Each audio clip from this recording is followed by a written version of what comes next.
Hello everyone. अभी आज हम लोग डिस्कस करेंगे जो आपका आज एग्ज़ाम हुआ है सिलेक्शन पोस्ट का फेज़ 13 का, उसके बारे में। और आपको ये तो पता ही होगा कि जो आपका एक तो पवन गंगा दिल्ली वाला है, ये आपका चेंज हो गया है, 28 को होगा, ये कैंसिल हो गया है पवन गंगा वाला।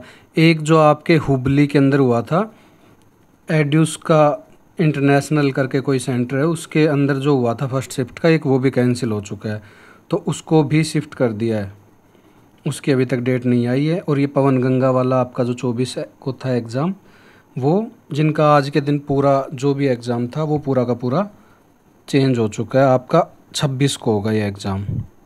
24 से 26 तक जिनके भी एग्ज़ाम थे, यहाँ 24 टू 26 जिनके भी एग्ज़ाम हैं सबके कैंसिल कर दिए हैं और ये रीस्केड्यूल कर दिए हैं 28 से। बाकी अभी हम लोग डिस्कस करें कि पैटर्न कैसा आ रहा है। तो पैटर्न की अगर बात करें तो पैटर्न आपका एज इट इज़ जो आपका टीसीएस पूछ रही थी वैसा का वैसा ही पैटर्न आ रहा है। कोई ज़्यादा टफ पैटर्न नहीं देखा गया। ईजी बता रहे हैं, जो एग्ज़ाम देख रहे हैं वो बता रहे हैं कि काफ़ी ईजी आ रहा है, ईजीली कर सकते हो। इसमें बता दो आपको मैथ्स के क्वेश्चन जो हैं वो हमें देखने को मिले हैं 20 के आसपास। रीजनिंग की अगर बात करें तो ये 25। मैथ ही रीजनिंग एकदम इजी है, इजीली कोई भी बना लेगा। जीके अभी हम लोग डिस्कस करेंगे तो आप देख लेना कि किस किस लेवल के आ रहे हैं। जीके भी बहुत इजी है। जीके आपके 15 क्वेश्चन के आसपास आए हैं, ये भी बहुत ज़्यादा इजी आए हैं। इंग्लिश के देखे गए हैं कुछ क्वेश्चन। तो ये सारी चीज़ें हम डिस्कस करेंगे इस वीडियो के अंदर। और जो लोग चैनल के ऊपर नए हों वो चैनल को सब्सक्राइब कर लेना। और इसकी पीडीएफ की अगर बात करें तो आपको इसकी पीडीएफ हमारे टेलीग्राम ग्रुप में मिल जाएगी। टेलीग्राम ग्रुप का लिंक आपको कमेंट सेक्शन के अंदर पिंड मिलेगा। पहला क्वेश्चन देखते हैं। पहला क्वेश्चन है आपसे पूछा है, जो बुक है ट्रेन टू पाकिस्तान, इसके ऑथर पूछे थे आपसे। तो इसके ऑथर हो जाएंगे खुशवंत सिंह राणा। खुशवंत सिंह राणा जो हैं इसके ऑथर हो जाएंगे। और अगर इनके कुछ और बुक्स की बात करें जो हर बार पूछी जाती हैं, या ये बात करें कि आगे भी पूछ सकता है, तो वो है जैसे truth, love and a little malice. Little malice काफ़ी इम्पोर्टेंट बुक है, बार बार पूछता है, एक बार इसको आप पढ़ लेना। एक कंपनी ऑफ वुमन, एक ये भी पूछता है काफ़ी बार, कंपनी ऑफ वुमन। और कुछ और फेमस राइटर जो हैं उनकी अगर बात करें तो जैसे जो अरुणधति रॉय हैं, इनकी बहुत बार पूछता है बुक, अरुणधति रॉय की। तो इनकी बुक्स बता देता हूँ मैं कौन कौन सी हैं। एक तो है आपके जो हर बार पूछता है, God of small things. God of small things. एक तो ये है आपके, एक ministry of utmost happiness. Ministry of utmost happiness, एक ये है। और एक लिसनिंग ऑफ ग्रास होपर्स है। तो ये कुछ एक इम्पोर्टेंट बुक है अरुणधति रॉय की। एक झुम्पा लहरी की पूछ लेता है तो झुम्पा लहरी की हो जाएगी नेमसेक। अगर झुम्पा लहरी की बात करें, जो ये आपके आगे पूछ सकता है वो ही डिस्कस कर रहा हूँ, काफ़ी इम्पोर्टेंट है। तो झुम्पा लहरी की हो जाएंगी नेमसेक, और अनकोस्टेड अर्थ, और इंटरप्रेटर ऑफ मालदीव्स। ये झुम्पा लहरी की हो गई। और एक और पूछता है विक्रम सेठ की। विक्रम सेठ, तो इनकी एक ही बुक पूछता है जो सबसे ज़्यादा पूछता है, विक्रम सेठ की पूछता है। मेरा अभी नाम नहीं याद आ रहा, ये आप कमेंट करके बता देना। अगले क्वेश्चन की ओर चलते हैं। Who won the Santosh trophy 2023, आपसे पूछा है 2023 की जो संतोष ट्रॉफी हुई थी वो किसने जीती थी। तो ये आपकी जीती थी कर्नाटका ने। कर्नाटका ने जीती थी। कर्नाटका जो है विनर रहा था। और हराया किसको था, रनर अप कौन रहा था। तो रनर अप रहे थे आपके मेघालय। मेघालय जो है रनर अप रहा था। और 2024 की अगर पूछ ले, 2024 की किसने जीती, तो 2024 की जीती आपकी वेस्ट बंगाल ने, पश्चिम बंगाल ने। वेस्ट बंगाल ने जीती है। हुई कब थी ये पूछे तो 31 दिसंबर 2024 को फाइनल हुआ था इसका। स्टेडियम की बात करें, हराया किसको एक बार आप, वेस्ट बंगाल जो है इसने जीती है। और अगर स्टेडियम पूछे, स्टेडियम, तो ये हो जाएगा आपका जीएमसी बालयोगी, बालयोगी स्टेडियम। और ये 33वीं थी, और ये अगर बात करें तो ये हो जाएगी 32वीं। अगले क्वेश्चन की ओर चलते हैं। आर के नारायण की आपसे बुक पूछी थी, मालगुडी डेज जो है वो कौन से शहर के ऊपर बेस्ड है। मतलब इसके ऊपर आपने देखा होगा पहले एक वो भी आता था, नाटक भी आता था, और इसके ऊपर अभी रिसेंट में एक मूवी भी बनी है, पहले भी बन चुकी है। तो ये है आपकी मालगुडी डेज बुक है, और इसमें मालगुडी सिटी की बात करी गई है। मालगुडी सिटी हो जाएगी, बुक हो जाएगी मालगुडी डेज, ये बुक हो जाएगी। अगले क्वेश्चन की ओर चलते हैं। अगर कुछ और बात करें, मालविका शर्मा की हो जाएगी ससुराल वंडरफुल। अगर ये पूछ ले ससुराल वंडरफुल किसकी है, तो ये हो जाएगी आपकी मालविका शर्मा की। और एपीजे अब्दुल कलाम की पूछ लेता है तो इनकी बायोग्राफी तो आपको पता ही होगा, wings of fire, wings of fire इनकी बायोग्राफी हो जाएगी। और भी काफ़ी किताबें हैं इनकी, बट जो मेनली पूछता है वो विंग्स ऑफ फायर पूछता है। एक अरविंद अडिगा के ऊपर जो मूवी बनी है, जो सिलेक्शन डेज जो है, सिलेक्शन डेज, ये मूवी बनी है इस बुक के ऊपर। ये बुक आपसे पूछ सकता है तो ये हो जाएगी अरविंद अडिगा की किताब हो जाएगी, अरविंद अडिगा। अगले क्वेश्चन की ओर चलते हैं। इनकी एक और किताब अरविंद अडिगा की, जो काफ़ी पॉपुलर मूवी बनी है उसके ऊपर, और वो काफ़ी चर्चा में भी रही थी, द वाइट टाइगर। इसके ऊपर भी मूवी बन चुकी है। तो ये दोनों किताब इंपॉर्टेंट हो जाती हैं क्योंकि ये मूवी बन चुकी है और काफ़ी अहम रोल प्ले करती हैं। Which article of Indian constitution guarantees the right of equality. आपसे पूछा था, शायद ये पूछा था कि जो समानता का अधिकार है उसमें कहाँ से कहाँ तक के आर्टिकल आते हैं। तो ये हो जाएंगे आपके आर्टिकल 14 to 18 तक आते हैं जो समानता के अधिकार है वो। और अगर आर्टिकल बात करें अपन 15 क्या बोलता है, आर्टिकल 15, तो ये क्या करता है, प्रोहिबिट्स। आर्टिकल पूछता है आपसे, और ये वाले बहुत पूछता है जो मैं डिस्कस कर रहा हूँ 2-3 article. Discrimination based on religion, race, caste, sex, इन सब के ऊपर जो डिस्क्रिमिनेशन होता है उसके बारे में बात करता है। आर्टिकल 16 की बात करें तो जो ये आपके सरकारी नौकरी होती है इसके अंदर इक्वल अपॉर्चुनिटी की बात करता है। आर्टिकल 16 जो है equal opportunity, equal opportunity in public employment, या फिर गवर्नमेंट जॉब्स भी बोल सकते हो आप,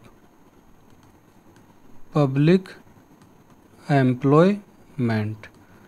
या ये भी पूछ सकता है कि गवर्नमेंट जॉब से कौन सा आर्टिकल रिलेटेड है। आर्टिकल 17 की बात करें तो ये अबोलिशन ऑफ अनटचेबिलिटी हो जाएगी, जो छुआछूत है उसको ख़त्म करने के बारे में बात करता है आर्टिकल 17। अगले क्वेश्चन, अगर आर्टिकल 18 की बात करें तो ये बात करता है आपका abolition of titles except military titles, military titles को छोड़कर और अबोलिशन करता है टाइटल्स का। आर्टिकल 19 का तो आपको सबको पता ही होगा, इसमें 6 फंडामेंटल राइट्स दिए हुए हैं जिनको हम याद करते हैं सामरो से। एस का मतलब हो जाता है freedom of speech and expression, A का मतलब हो जाएगा आपके असेंबल पीसफुली, इस वाले ए का मतलब हो जाएगा असेंबल पीसफुली, इस वाले का ए का मतलब हो जाएगा फॉर्म एसोसिएशन और यूनियन, एसोसिएशन और यूनियन। इस एम का हो जाएगा move freely through out India, freely through out India, India में कहीं भी फ्री कर सकते हैं, मूव कर सकते हैं, ये मतलब कहीं भी रह सकते हैं। Reside in any part of India, कहीं भी रह सकते हैं अपन। ओ का मतलब होता है कैरी एनी ऑक्यूपेशन और प्रोफेशन, ऑक्यूपेशन और प्रोफेशन जो है वो कोई भी कैरी कर सकते हैं हम। तो यही पूछा था आपके, हाँ एक आर्टिकल 14 रह गया यहाँ, तो आर्टिकल 14 जो है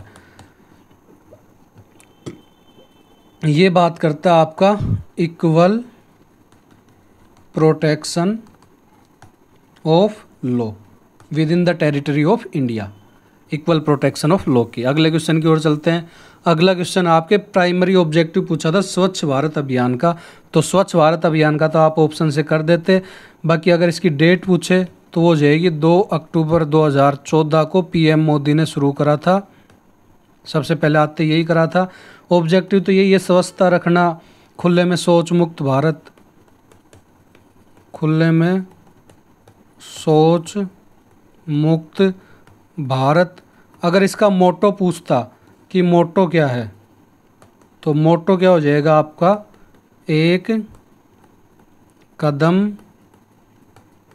स्वच्छता की ओर, ये इसका मोटो हो जाएगा। अगले क्वेश्चन की ओर चलते हैं। ऐसा कौन सा पौधा है जो लाल रंग का होता है? आपसे लाल रंग का पौधा पूछा था, तो ये हो जाएगा पाइसेंटिया, पाइसेंटिया। और एक और है जिसको हम रेड हिबिस्कस बोलते हैं, गुड़हल बोलते हैं जिसको हम हिंदी में, लाल लाल रंग के फूल आते हैं इसके, तो ये हो जाएगा। इसकी पत्तियां लाल होती हैं, लीफ जो है वो रेड कलर की होती है। अगला क्वेश्चन देखें, which is the most populated city पूछी थी आपसे इंडिया की, तो आपके ऑप्शन दिए हुए थे मुंबई, दिल्ली, बेंगलोर और एक और ऑप्शन था, तो यह आपकी हो जाएगी मुंबई। 2011 के अकॉर्डिंग पूछी थी आपसे, अकॉर्डिंग टू 2011, तो उसके हिसाब से मुंबई हो जाएगी मोस्ट पॉपुलेटेड। और जो डेंसिटी है उसमें भी मुंबई आएगी। और अगर सब लीस्ट पॉपुलेटेड पूछता, अगले में पूछ सकता है लीस्ट पॉपुलेटेड, तो ये हो जाएगी आपकी कपूरथला पंजाब के अंदर। सेकंड पर बाड़मेर आता है, सेकंड पर बाड़मेर राजस्थान के अंदर, कपूरथला पंजाब में। अगले क्वेश्चन की ओर चलते हैं। अगला क्वेश्चन आपका, मथुरा कला का उद्धार किस राजा के शासनकाल में हुआ? तो ऑप्शंस के अकॉर्डिंग अशोक और ये समुद्रगुप्त और ये सब दिए हुए थे, ऑप्शंस के अकॉर्डिंग तो जाएंगे तो समुद्रगुप्त हो जाएगा, समुद्रगुप्त। और अगर वैसे पूछता ओवरऑल तो कनिष्क के टाइम पर हुआ था। इसके समुद्रगुप्त के टाइम पर बौद्ध धर्म का भी विकास हुआ, बौद्ध धर्म का विकास हुआ, हिंदू धर्म की जो ये मूर्तियां हैं वो भी काफ़ी बनाई गई थी यहीं इसी टाइम पर, जैसे विष्णु की मूर्ति हो गई, शिव जी की मूर्ति हो गई, महेश जो बोलते हैं उनकी, तो ये काफ़ी एक जैन मूर्तियाँ भी थी, जैन मूर्तियाँ। 2 क्वेश्चन आए थे आपके मथुरा से, एक यक्षिणी की मूर्तियाँ पूछ लेता आपसे, यक्षिणी की, तो ये भी मथुरा कला में ही बनी थी। अगले क्वेश्चन की ओर चलते हैं। लोकसभा व राज्यसभा की संयुक्त बैठक की अध्यक्षता कौन करता है? तो आपसे पूछा था जो ये लोकसभा और राज्यसभा है इसकी संयुक्त बैठक होगी तो इसकी अध्यक्षता कौन करेगा? तो ये आ जाएगा आपका लोकसभा का स्पीकर, लोकसभा स्पीकर जो कौन है अपने ओम बिरला जी, ओम बिरला। कोटा कॉन्स्टिट्यूएंसी है इनकी जयपुर के अंदर, तो ओम बिरला हो जाएंगे। और अभी आपको पता होगा हाल ही के अंदर जो अपने वाइस प्रेसिडेंट है जगदीप धनखड़, उन्होंने इस्तीफा दिया है, तो इसका आर्टिकल पूछ लेता है आपसे किस आर्टिकल के थ्रू। ऐसे तो इन्होंने हेल्थ का रीज़न दिया है, बट आर्टिकल अपने एसएससी पूछ लेता है, तो आर्टिकल हो जाएगा 67A, 67A जो है आर्टिकल, इसके थ्रू दिया इन्होंने इस्तीफा। अगले क्वेश्चन की ओर चलते हैं। जो कोशिका है इसके अंदर प्रतिलेखन, प्रतिलेखन मतलब ट्रांसक्रिप्शन,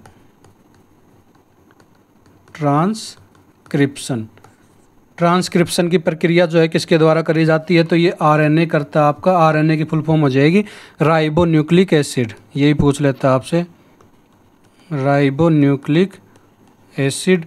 और ये क्या करता है? ये करता है डीएनए से आरएनए में करता है, डीएनए की जो आनुवांशिक जानकारी होती है, आनुवांशिक जानकारी को क्या करता है? आरएनए में कॉपी करता है, आरएनए में कॉपी। इसकी पीडीएफ बता दूं आपको, इसकी पीडीएफ जो है वो टेलीग्राम ग्रुप पे मिल जाएगी। टेलीग्राम ग्रुप का लिंक आपको कमेंट सेक्शन के अंदर पिंड मिलेगा, तो आप वहाँ से टेलीग्राम ग्रुप ज्वाइन कर सकते हो। और अगर आपको वीडियो पसंद आ रही हो, मेहनत पसंद आ रही हो, तो चैनल को सब्सक्राइब ज़रूर कर देना और वीडियो को लाइक कर देना। आपके लिए अपडेट लाते रहेंगे हम, जो भी एग्ज़ाम होगा, जैसे भी क्वेश्चंस आएंगे तो ये सारी चीज़ें डिस्कस करते रहेंगे। बाकी एग्ज़ाम का तो मैंने बता दिया था स्टार्टिंग में कि वही टीसीएस वाला पैटर्न है, कोई ज़्यादा खास चेंज देखने को मिला नहीं है। बाकी इन्होंने मॉक डाला हुआ है इनकी वेबसाइट के ऊपर, तो वहाँ से आप चेक भी कर सकते हो, एज इट इज़ वही पैटर्न आ रहा है। और क्वेश्चंस भी आपके सामने है, कोई ज़्यादा टफ नहीं है, एकदम ईजी क्वेश्चंस आए हैं। ये आपने पढ़ा होगा तो थोड़ा बहुत ही पढ़ा होगा तो इजीली कर सकते हो आप। मथुरा कला में आपसे मूर्तियाँ पूछी थी किसकी बनी होती थी, तो ये आपकी बनी होती थी रेड सैंडस्टोन की, रेड। बाकी ऑप्शन के अकॉर्डिंग पता चलेगा क्या एग्जैक्ट ऑप्शंस थे। लाल बलुआ पत्थर, लाल बलुआ पत्थर की बनी होती थी। अभी ऊपर ने हमने डिस्कस भी कर लिया कौन कौन सी जो है वो मूर्तियाँ मिली थी। तो बौद्ध की मिली थी, हिंदू देवी देवताओं की मिली थी, हिंदू देवी देवताओं में विष्णु, शिव, लक्ष्मी, इन सब की। और जैनों की जो है वो मिली थी, तीर्थंकरों की मूर्तियाँ, और एक यक्ष यक्षिणी की। तो इनमें सबसे ज़्यादा जो पूछता है वो आपके यक्ष यक्षिणी का पूछता है। अगले क्वेश्चन की ओर चलते हैं। प्रसिद्ध चेरा बंदरगाह जो है वो पूछा था आपसे किस राज्य में स्थित है, तो चेरा बंदरगाह हो जाएगा अपना केरला के अंदर स्थित है।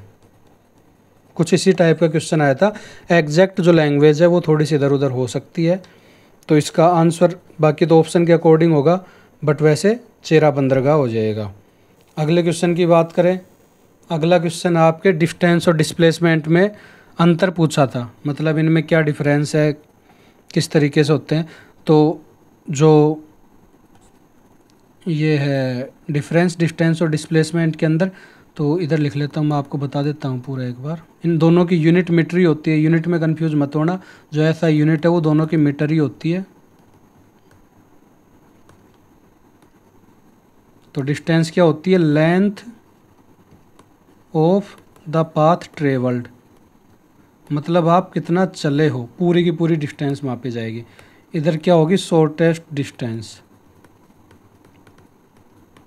मतलब ये हो जाएगा कि जैसे मान लो पॉइंट ए है, यहाँ से कोई ऐसे ऐसे ऐसे ऐसे करके और पॉइंट बी पर आया, तो ये तो हो जाएगी आपकी पूरी डिस्टेंस। जो यहाँ से चल के ये पूरा आ रहा है तो ये हो जाएगी आपकी डिस्टेंस। और डिस्प्लेसमेंट की बात करें तो डिस्प्लेसमेंट हो जाएगा आपका ये, जो शॉर्टेस्ट डिस्टेंस होती है ये आपका डिस्प्लेसमेंट हो जाता है। उम्मीद करता हूँ ये समझ गए होंगे आप। कुछ और एक दो डिफरेंस की बात करें तो एक आपके ये स्केलर क्वांटिटी है, स्केलर क्वांटिटी, ये हो जाएगी आपकी वेक्टर क्वांटिटी। ये आपकी हमेशा पॉजिटिव ही होगी, नेगेटिव कभी नहीं होगी। ये पॉजिटिव भी हो सकती है, नेगेटिव भी हो सकती है, और जीरो भी हो सकती है। अगले क्वेश्चन की ओर, हाँ एक क्वेश्चन ये था आपका जो फ्लोटिंग पूछा था, फ्लोटिंग जो ऊर्जा है वो कहाँ पे स्थापित किया, सौर्य ऊर्जा का संयंत्र कहाँ पर स्थापित किया गया था। तो इसके बारे में कुछ पूछा था, भी आपके ऑप्शन से क्लियर होगा। बाकी तेलंगाना है, यहाँ पे 100 मेगावाट का जो है एनटीपीसी ने बनाने का वो बनाया था 2023 के अंदर तेलंगाना के अंदर। एक आपके जो एमपी है मध्य प्रदेश, इसके खंडवा डिस्ट्रिक्ट के अंदर सबसे बड़ा सौर्य ऊर्जा का बनाया गया है। खंडवा ज़िला जो है, खंडवा डिस्ट्रिक्ट, इसके अंदर एमपी में सबसे बड़ा बनाया गया है सौर्य ऊर्जा का। और इसकी बात करें कहाँ पे बनाया है, तो ये ओंकारेश्वर बांध के ऊपर बनाया है, ओंकारेश्वर बांध के ऊपर बनाया है। और अगर आपको वीडियो पसंद आई हो, मेहनत पसंद आई हो, तो चैनल को सब्सक्राइब ज़रूर करके जाना, आपको लेटेस्ट अपडेट देते रहेंगे।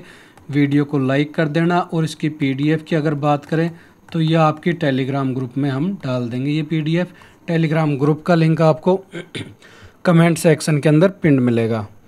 मिलते हैं अगली वीडियो के अंदर, तब तक के लिए जय हिंद, जय भारत। और आपको अपडेट देते रहेंगे हम, जुड़े रहिए हमसे, लगातार सबसे जल्दी आपको अपडेट देंगे। धन्यवाद गाइज। आपका आगे आने वाले एग्ज़ाम्स आपका शुभ हो। Thank you.